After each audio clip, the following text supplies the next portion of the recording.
Hi, my name's Phil. I like talking about politics. And ever since Rishi Sunak announced that he had a plan to halve inflation, I have been saying he has no plan at all.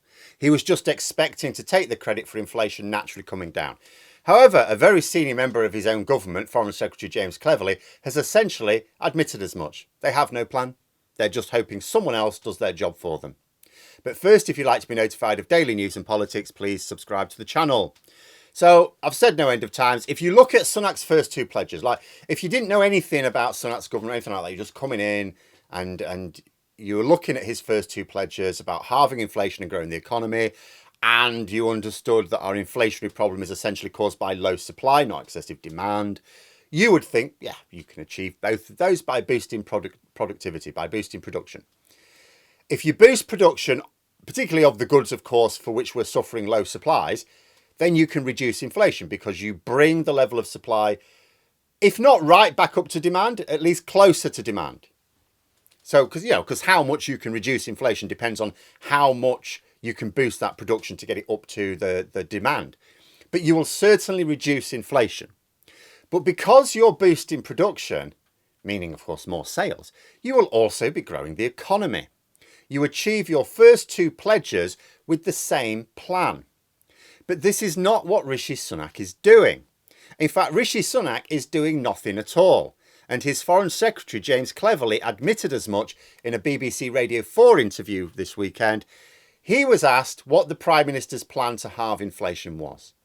Cleverly then bumbled his way through. And I want to go through line by line because the Independent have very kindly transcripted it, because I feel it's worth going through this line by line. So, the interviewer asks what the Prime Minister's plan to halve inflation is. And James Cleverly says, I'm going word for word, including the ums and ahs, by making sure the economy is more productive economy through training, through, apprenticeships. So straight away, James Cleverly is saying we need to make sure the economy is more productive, a more productive economy. Yes, you need to boost production. But how is the government doing that? It's not. What he's doing is he's identifying what needs to happen, but then he's umming and ahhing because he recognises that the government aren't actually doing that. So he talks about apprenticeships. It's like, well, how is that going to bring up the levels of food supplies? How is that going to lower the cost of energy? Especially right now. Rishi Sunak says he's going to halve inflation this year. How are apprenticeships going to do anything this year? The interviewer straight away says that won't bring inflation down. What is the PM planning to do? Cleverly says you have to deal with things in the short, medium and long term. Interviewer says, yes, so what is the PM's plan? Cleverly, as I say, the point is with things like driving down the implications of, fuel and food. So again, James Cleverly, right, senior member of the cabinet, he's been in meetings where they're discussing the inflationary problems. He clearly knows what those problems are. He first of all talks about needing to boost production. He talks about that. That's what you need to do, but they're not doing it. He then talks about food and fuel. So they recognise two of the main drivers of our sticky inflation. But what is the plan? So the interviewer then comes straight in and says, sorry, what is the PM's short-term plan? James Cleverly has just said you need to plan for short, medium and long term. What is the short-term plan? You're talking about halving inflation this year? That needs a short-term plan. James Cleverly. Well, one of the main vehicles for short-term addressing inflation is interest rates. Well, the government doesn't do that, and the interviewer says so. The interviewer says the PM doesn't control that. So what is his plan? What is he going to do? Because interest rates, the Bank of England. James Cleverly. Not all the levers of control are in the government's hands. And then transcript, because I haven't listened to it myself, the transcript suggests that the interviewer starts laughing. And then James Cleverly carries on, the choice was made to have an independent Bank of England. It's like, well, okay, I'm going to cover this first of all, because the interviewer doesn't, but he does then follow it up. So the Bank of England is technically independent. That means they will make interest rates go up or down, according to what they think best.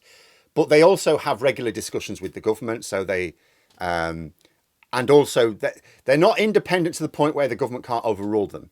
The Bank of England Act, which Labour introduced very early on when they were in power last time, allows the government to overrule them.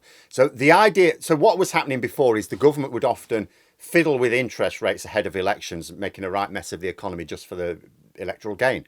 So what Labour did is say, look, let's give the Bank of England control over monetary policy, but we're still the government. If we feel the need to intervene, we can do that. But it will stop the government intervening and mucking about with interest rates habitually. It means if you do it, it's a big thing. But the government can do it if they think it's the wrong strategy. But I will also point out they don't, because Jeremy Hunt and Rishi Sunak are actually saying they approve of the increase in interest rates. So anyway, the interviewer does to that say that I really appreciate the economics lesson about the decision to make the Bank of England independent in the 1990s. What is the PM doing to get inflation down? James cleverly says, one of the reasons we have been thoughtful and cautious on public sector pay awards is that we knew it's one of those things that brings inflationary pressures that is in stark comparison to the Labour Party. Right, before I go into the last bit. No. Pay, even in the private sector, is still largely below inflation. Not exclusively, but on average, it's still below inflation. Public sector pay well below. Corporate profits are above the rate of inflation. That's what's inflationary, if anything, tax them. Absolute nonsense. And all economists have been quite clear. The Bank of England have been quite clear. Even though the Bank of England are also saying, we need to keep pay down. We want pay awards to go down. They've also last year made it clear, well, no, actually, the issues are this, and this, and this, and it's not actually pay awards. So, and then James cleverly tries to say, we have over many, many decades got used to large-scale, relatively low-skilled inflation, whatever that means. That has had a drag effect on productivity. No, it hasn't. And then the interviewer has to end it because they have to go to the weather. So that was it. There was no plan. There was an attempt to blame Labour, who were last in power 13 years ago, for the fact that our inflation is staying high when comparable economies are seeing theirs fall. Sunak doesn't have a plan. Clearly has been to meetings where they've discussed inflation because he can clearly explain that the issue is issues with food and fuel. Well, at the moment, I don't even think it is with fuel. With energy, the fuel prices have fallen back down. But he understands what the key issues are. What he can't explain to this interviewer is what the plan is. And that is because there is no plan. And there never has been a plan. When Rishi Sunak announced his aims, if he had plans, they would publish those plans. I would have been able to read them. There were no plans. There was a speech. That's what there was. There was a speech. And I said this enough times about Boris Johnson. When he said he had a plan for a thing. Can I see it then? Oh, no, we don't have it written down. Well, you don't have a plan then. Because, they are supporting the Bank of England in raising interest rates to take away people's disposable income in order to deal with inflation. But that's the Bank of England's plan, so they can't claim that. They support it, so they can't also blame the Bank of England. But it's not their plan. That's not the government's plan. The government, what they do, if you hear anyone trying to say to Sunak he has a plan to deal with inflation, ask what it is. If it's anything to do with interest rates, that's not Sunak's plan. That's the Bank of England. The government present legislation and budgets. That's what they do. For example, what they could do is to make sure that vacancies are being filled in order to boost production. Now, if they think, because that's what we need to do, boost production, particularly in the food sector.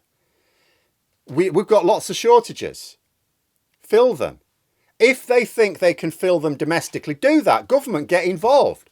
If you think there's a load of people who can do those jobs and they just need joining up, do something. But if not, make sure visas are more available. But the government can help businesses access labour more easily if they choose to. They have that power. If they don't want to, that's another matter, but they do have the power. They could also lower costs for producers, not with tax breaks, but by making sure the cost of energy is lower, including for businesses. For example, we had recently an issue where a lot of egg producers in this country had to stop producing eggs because the cost of energy was too much. We ended up buying them in from Italy. Make the cost of energy lower, including for businesses, like they do in Spain, where their inflation interest rates are way lower now. They've come right down. There are plans the government can have. There are things they can do. It's just that they're not actually doing anything, as confirmed by the joint third most senior member of the government. But there we are. Those are my thoughts. Let me know yours in the comments below. Hope you found the video interesting. If you did, please click the like button. If you'd like to support the channel further, the join button for memberships. And until next time, I'll see you later.